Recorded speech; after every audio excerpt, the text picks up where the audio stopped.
Boa tarde.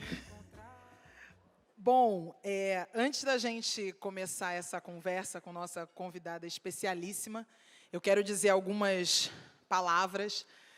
A galera que trabalha comigo, que me conhece, que está aqui, sabe que dificilmente Luana fala só o que está no script. Então, só para começar dizendo que algo que eu aprendi em religião de matriz africana, principalmente, eu sou umbandista, filha de Yansan, que a gente, antes de tudo, a gente reverencia quem veio primeiro. Então, eu preciso dizer que eu sou neta de Ernestina de Freitas Moraes, sou neta também de Chica Xavier, uma das maiores atrizes desse país, que fez a passagem em 2020. Sou filha de Cristina Maria Queiroz de Jesus Moraes, a primeira doutora negra em vigilância sanitária do Brasil. E eu sempre falo desse status da minha mãe com muito orgulho. E, inclusive, ainda agora me perguntaram, você prefere a água ou você quer o suco? Eu disse, eu prefiro água, mas minha mãe, que é a primeira doutora negra em vigilância sanitária do Brasil, gostaria do suco, se ela estivesse aqui. Então, eu arrumo um motivo para falar sobre isso. E eu quero ressaltar que aqui, nessa plateia tão incrível, tem pessoas que eu admiro demais. Quando eu olhei, eu estava sentada ali do lado da mesa de Rosane Borges, não tive coragem de cumprimentá-la. E quem nunca parou para escutar o que Rosane Borges tem a dizer, está errado. Assim que eu... Uma das maiores pensadoras da nossa atualidade, senhoras e senhores. E aí, logo na entrada, eu encontrei com Raquel Virgínia, que não é gente, é acontecimento.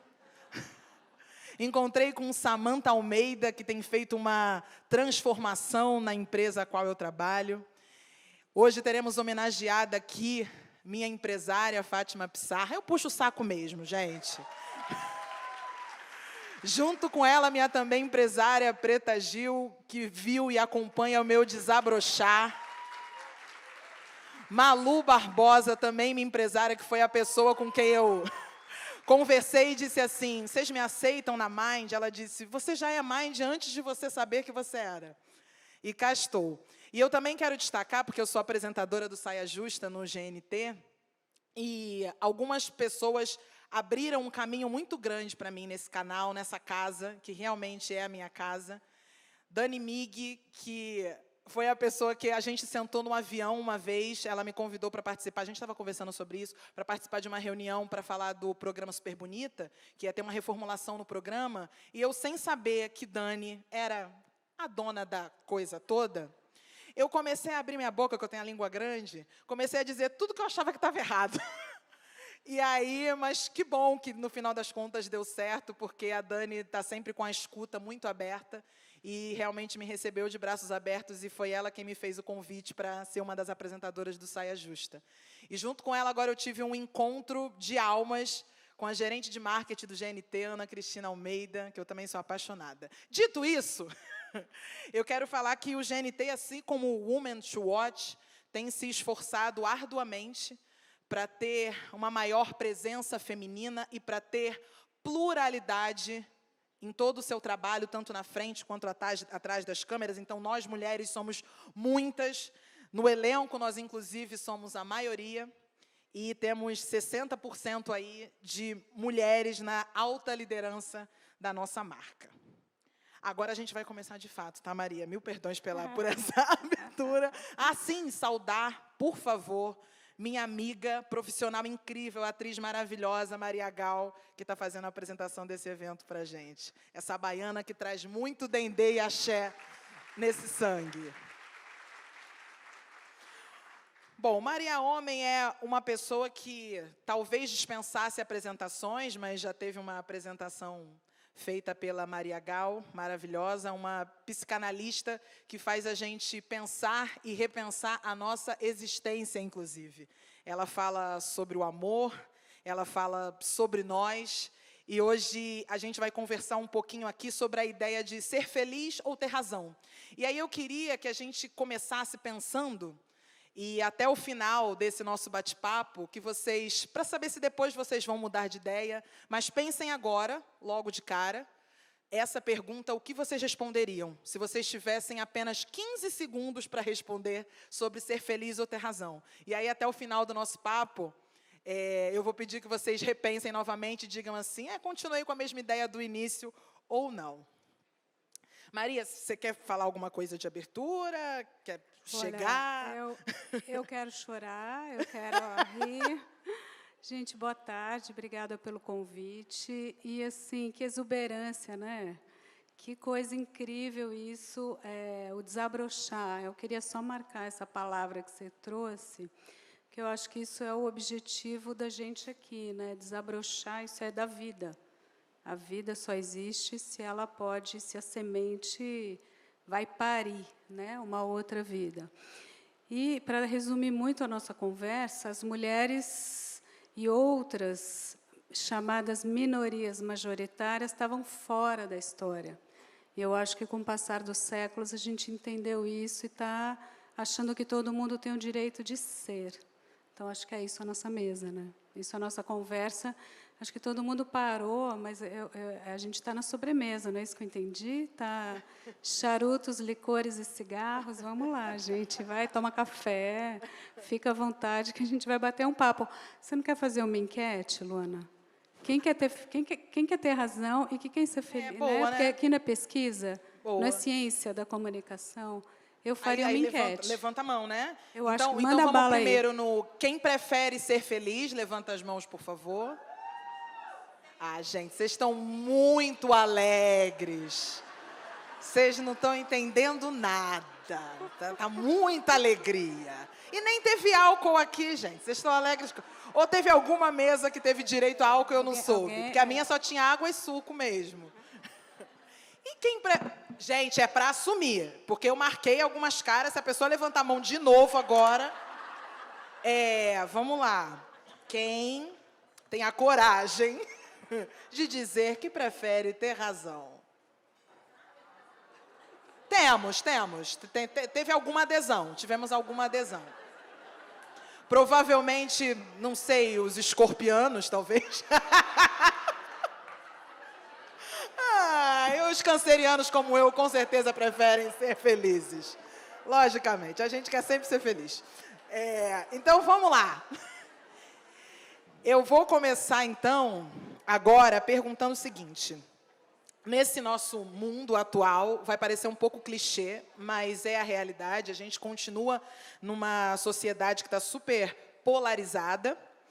Então, eu queria saber se faz sentido esse dilema colocado no título, né, desse painel, de ser feliz ou ter razão. Essas dimensões, elas são, de fato, antagônicas na nossa existência?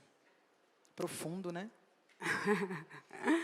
Então, é o seguinte, o que será ter razão? Primeira coisa, eu vou dividir essa ideia de racionalidade em duas partes, né? Porque, às vezes, a gente pensa ter razão como vencer o outro no argumento. Então, convencer o outro de alguma coisa e ganhar, né? Como se fosse um embate. E aí, assim, será que a gente ganha quando o outro tem uma visão de mundo? Eu não sei, né, gente? Aqui é a arte da persuasão. Então, o que seria a democracia ideal? Seria todo mundo estar de acordo. Seria a gente ver o mundo de uma forma mais ou menos semelhante e traçar um caminho que a gente falasse, para não ir para o abismo, todo mundo tá combinado que a gente está achando que a Terra é assim e que ali pode ter um abismo. Por exemplo, vou pegar um fácil. Guerra nuclear não é uma boa ideia, está todo mundo de acordo? Tudo bem, então, é abismo. Vamos fazer um caminho que é para cá? Vamos fazer uma combinação que seja para outra direção? Então, a gente não quer ter razão em cima do outro pela força. Eu não quero. Eu acho que esse é um debate contemporaníssimo. Qual é o valor da força, por exemplo? Se a gente tiver, vamos dizer, pactuado quanto a isso, e qualquer... Eu estou vendo que aqui, eu achei que ia ter maioria mulheres. Eu fiquei surpresa que aqui tem homens, muitos. Mas não foram convidados. Foi uma coisa... Porque deixaram a porta aberta, gente, foi triste. Não, eu perguntei isso, antes de comentar em público, eu perguntei para quem me trouxe aqui, eles falaram assim, são os maridos, eles quiseram vir. Eu achei essa frase sensacional, gente. Sabe por quê? Porque há 50 anos, e aqueles vídeos, assim, sabe? Aquelas publicidades anos 50, 70 anos, não era o moço que trabalhava no espaço público e a moça que era do espaço privado, a rainha do lar, que estava, assim, passando a casa maravilhosa para esperar aquele homem que chegava naquele carro, né? Não era isso, o esquete? Então, aqui a gente tem os homens acompanhantes, tem crianças, aí as homenageadas vão subir ao palco, eles vão ficar com os filhos, não é isso? Então, isso é transformação social profunda, né?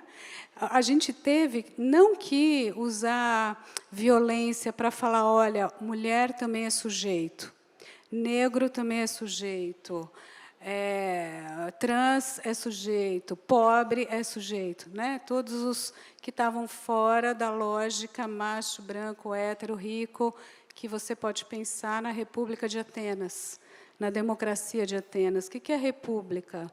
É a coisa pública de todos aqueles que têm direito a existir. A gente chegou nisso. Não sei se a gente consegue realizar isso, mas a gente chegou nessa ideia.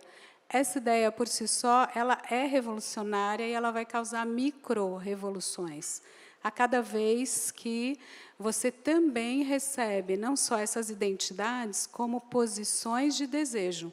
Ou seja, cada um tem o direito de desejar ser o que quiser. E desejar fazer o que quiser com o seu corpo, não é? Aí vai para, enfim, hétero, homo, bi, tri...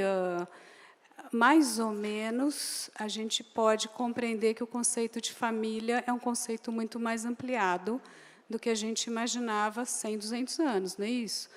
E tudo bem, no Natal de casa, você menina, traz sua namorada, não é isso? E a gente aqui opera imagino eu, que a gente está aqui falando entre amigos, não é isso? E que não tem nenhum conflito com outras concepções de outros grupos que vão dizer Deus, família e derivados. A gente pode louvar os deuses, quaisquer que sejam os deuses e as autoridades que a gente concebe, e as famílias que a gente concebe. Né? Eu mesma acabei de voltar no primeiro semestre e fui gravar um curso na Itália, e era justamente sobre famílias contemporâneas, no plural. O mundo está pensando isso. Não dá para viver sem, assim, nas melhores famílias tem os maiores laços de amor e de conflito e de polarização. Então, o que é ter razão? É você meter goela abaixo do outro a sua concepção de mundo? Não. Mas, assim, só para fechar a pergunta, Luana, eu falo muito, então a gente tem, viu, gente? A gente está na primeira pergunta e a gente já gastou metade do tempo. Mas, assim, eu acho que eu não quero ter razão em cima de você. Eu quero que a gente possa usar a maravilhosa capacidade racional humana para delinear um projeto de mundo e de vida mais interessante para nós todos ao mesmo tempo. No final das contas, entre ser feliz e ter razão, eu prefiro continuar indo à minha terapia. Então, eu quero agora te perguntar o seguinte. Pode ser que essa seja uma pergunta e que você diga assim, bom, vocês podem comprar meus livros, assistirem minhas lives, ou, de repente, irem ao meu consultório, ou assistirem às minhas aulas. Mas, ainda assim, eu vou fazer a pergunta. Como lidar com as cobranças da sociedade, dessa busca de felicidade, do sucesso, e ainda mais nós, como mulheres, como que a gente faz para lidar com as autocobranças de forma equilibrada? É possível? Falou em autocobrança, vocês já entenderam o que alguém que trabalha com psicanálise vai te dizer, né? Que tem, lembra aquela história? Id, eu, supereu. Lembra disso? Assim, em latim, id, ego, superego. E essa palavrinha, superego, ela é muito boa, mas ela é mal traduzida, né? Porque é uma função sobre o eu, né? Über-ich, é um supra-eu. Todo mundo introjeta, assim, entra na nossa cabeça os ideais de eu da cultura e você coloca na sua cabeça para você achar o que é bonito, o que é o belo, o que é o bom, o que é o perfeito, o que é o dever ser. É uma interface, por isso que a gente não é... Eu não sou só isso que vocês estão vendo aqui, nem Luana, nem ninguém. A gente sempre tem uma borda. Então, assim, com perdão da licença poética, todo mundo é um pouco borderline, no sentido de que a nossa borda ela sempre trança com a do outro. Você não é só você, você é toda a tua história, toda a tua filiação. Você se apresenta querendo marcar uma posição.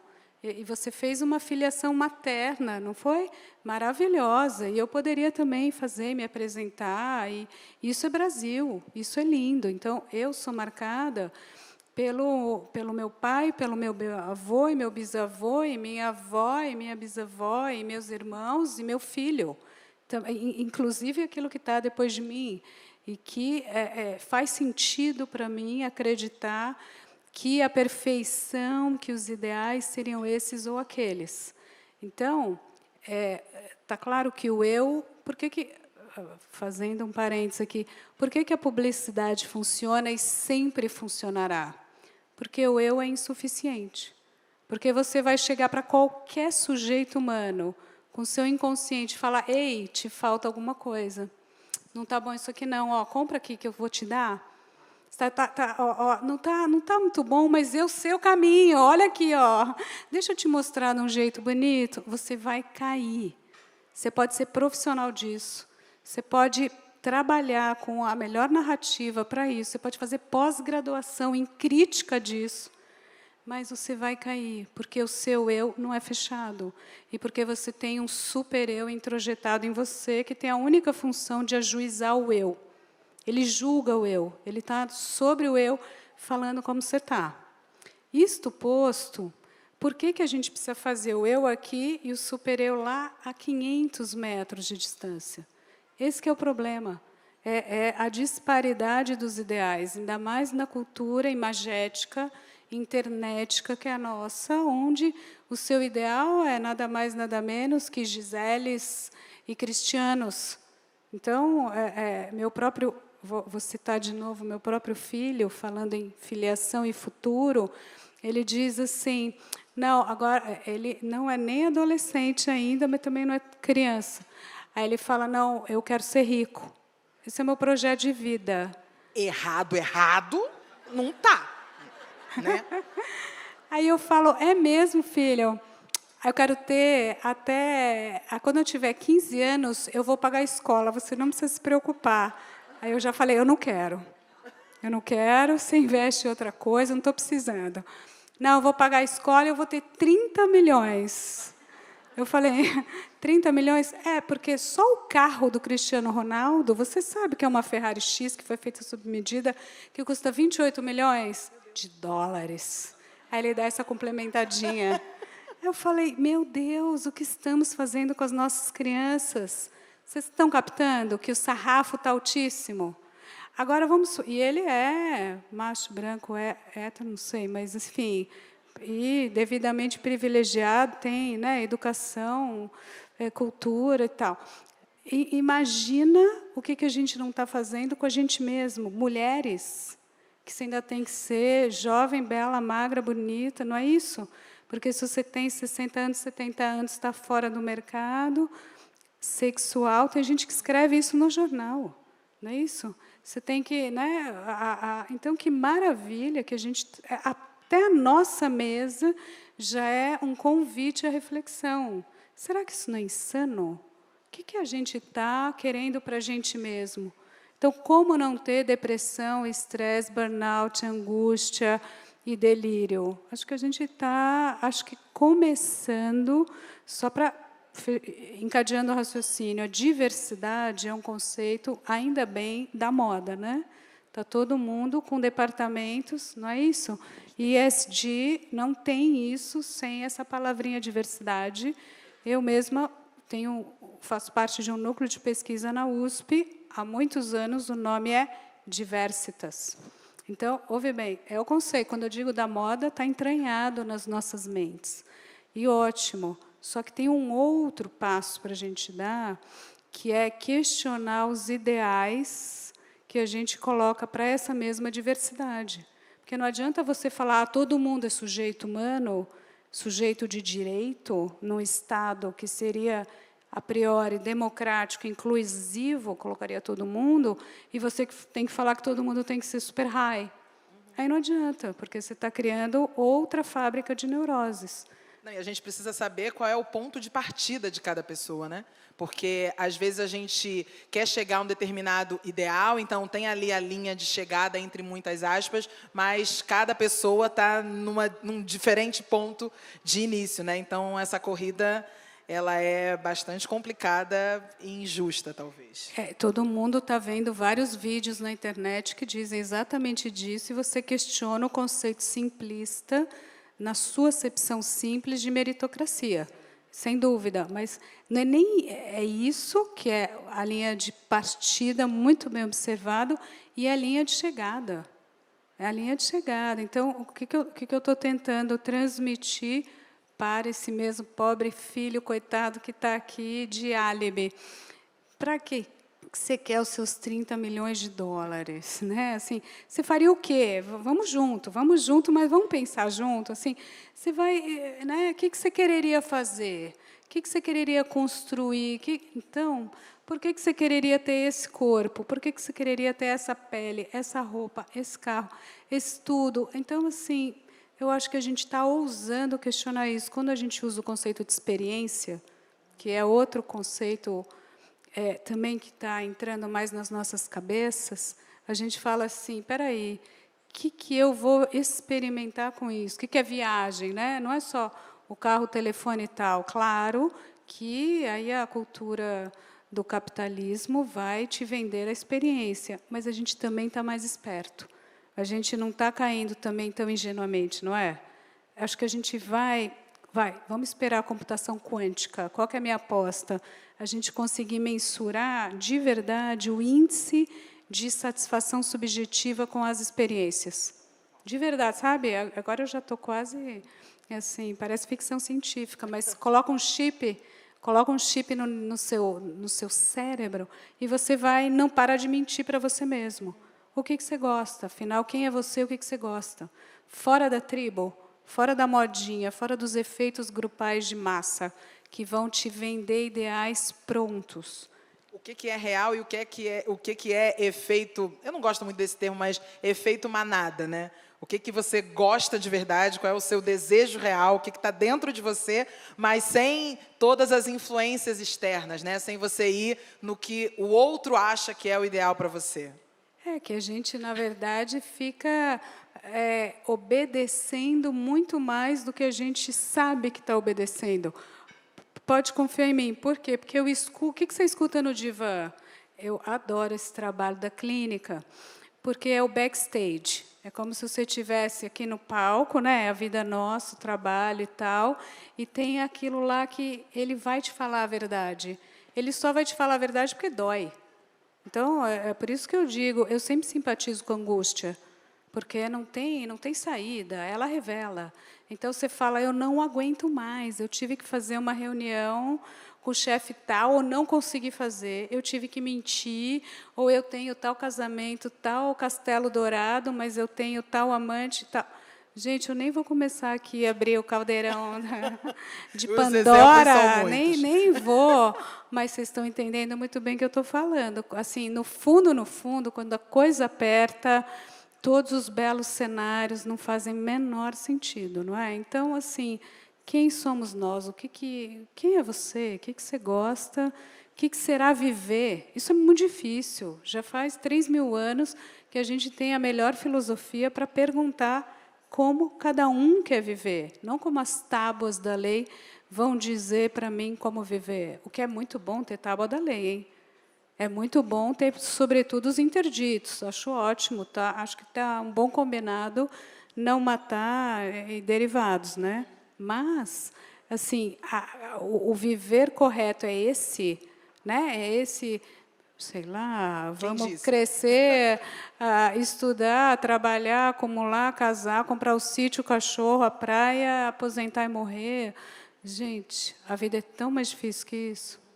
Muitas camadas, muitas camadas. Bom, como a gente está chegando ao fim, acreditem, O contador aqui... Olha só isso. Aí, eu vou ser... Agora, eu que estou errada, tá? No que eu vou fazer agora, porque eu vou trazer uma questão que, com certeza, em 3 minutos e 42 segundos vai ser impossível, mas eu vou lançar mesmo assim, porque é uma dúvida minha, inclusive, né? Falar aqui um pouco sobre síndrome da impostora. Então, Maria, me diga o seguinte, de que forma nós, mulheres, podemos lidar com essa questão que, para alguns grupos, como eu, né, mulher negra, que muitas vezes ainda é pior, mais complicado ainda. Como é que a gente lida ali, diretamente, no dia a dia, com essa síndrome da impostora que persegue a gente absurdamente? Aí foi muito bom. A gente tinha, né, um roteirinho, a gente já foi, para o fim, né? Não é isso, Ana, que a gente está fazendo? Foi. Para conseguir ser obediente aqui com Deus Cronos, que é cruel, ampulheta. Mas, assim, vai casar, porque, lembra, o eu, o ideal de eu e essa distância. Quando você... O que é a síndrome da impostora ou do impostor? É quando você está num lugar e você não se acha digno desse lugar. E, sobretudo, inconscientemente, você se sabota quando você chega ou se aproxima daquilo. Aí você fala, não vou estar aí. Sabe a autossabotagem, famosíssima autossabotagem? E uma autocrítica, normalmente tem a ver com uma profunda desautorização de si. Ela tem 2 caminhos, já vou... Aí, 2:14. Mas eu já vou ser rápida e depois, é verdade, né? Ler os livros, ver os artigos, os vídeos. É isso. Os cursos. Meio e mensagem, né, gente? Vai lá. Não, eu estou brincando, mas é que vai ter que ser rápido mesmo. Mas, assim, inconscientemente, 2 coisas te seguram. Primeiro, é que você não se autoriza a ultrapassar o pai. É estranho falar isso, né? Mas, assim, o que é o pai? É a função paterna, que é quem te transmite o ideal. E função paterna, leia-se o pai, a mãe, o professor, o tio, a tia, a avó. É a figura que carrega para você o ideal de eu. Então, lembra que eu falei no começo? O eu está aqui para você se formar. Você tem o panteão. O panteão das figuras relevantes para você e que elas foram valoradas não só por você, pelo seu olhar, precisou um outro valorar para você falar, ok, é fálico isso, dou um valor fálico. Estou usando meus conceitos, mas tá na mente, né? Esse ideal, ele só tem força para você se você fala, nossa, eu quero chegar lá um dia. Aí o Lacan tem uma frase maravilhosa que é a seguinte, você só vai poder existir a condição de se servir desse ideal de eu e de, eventualmente, ultrapassá-lo, mas se servindo dele. Então, a gente tem conflito, porque, muitas vezes, a gente não tem coragem de ser adulto, porque ser adulto significaria que você sabe mais que seu pai ou que sua mãe, ou que você ganha mais que eles. E o que isso te traz de pânico? Você perde uma base. Você perde um apoio, é como se você não quisesse sair da posição infantil. Deu para perceber ou ficou muito complexo? Está claro isso, né? É o conflito, gente. Cada vez que você vê que seus pais são humanos e falíveis, essa é a matriz da síndrome do pânico. Isso é matriz de uma crise de ansiedade, por exemplo. É você não suportar um mundo onde você está, sabe, quando morrem os avós e depois os pais ficam doentes, ou você fica órfão. É mais ou menos isso. É você ficar com muita angústia, porque você não tem mais o apoio de cima. Você é o próximo. Então, você perdeu o apoio, quem sustentava o ideal de eu. 2, você mesmo se vê fragilizado. Você mesmo sabe que você não é igual àquele ideal de eu. Aí você fala, eu sou uma impostura. Mas qual é o problema? Você não tem que ser o ideal de eu. Por isso que eu falei, a próxima revolução, depois da diversidade, vai ser a revolução do super-eu. Porque o super-eu da nossa cultura está delirante, está louco. Vocês me perdoem, em bom português, a gente está... assim, é só você ficar vendo as redes sociais, dá uma olhada naquilo, é um teatro assim, infactível. Então, a gente vai precisar ousar quebrar isso sem sofrer. Porque por que a gente não quer quebrar? Porque você quer acreditar que aquilo existe. Como diria Nietzsche, para... Ixi, parou. Eu acho que eu já invadi a não, praia mas total. tá tudo bem. Mas, última frase. Como diria Nietzsche, o Deus morreu, Deus está morto. Em qual acepção? É essa. Escuta, não tem grande... O Pai não é super-herói. Não tem deuses infalíveis, não tem o ser humano perfeito, não tem o chefe que sabe tudo, não tem a única via certa do viver. Vamos assim mesmo? Vamos na falibilidade? Vamos achar palavras até mais simples para esse conceito? Vamos no mais ou menos, gente? Tá, então eu vou terminar de um jeito bem... Eu acho Vamos que nessa. Maria só fez uma coisa injusta com a gente, né? Porque agora vai começar a premiação e a gente ia querer ficar comentando entre nós na mesa, porque a gente, né? Agora a gente estava escutando ela, sobre o que a gente achou sobre tudo e, inclusive, para chegar à conclusão, se devemos ser felizes ou ter razão. E aí? Continuamos com o questionamento. Obrigada, Maria, por esse papo delicioso. Gente.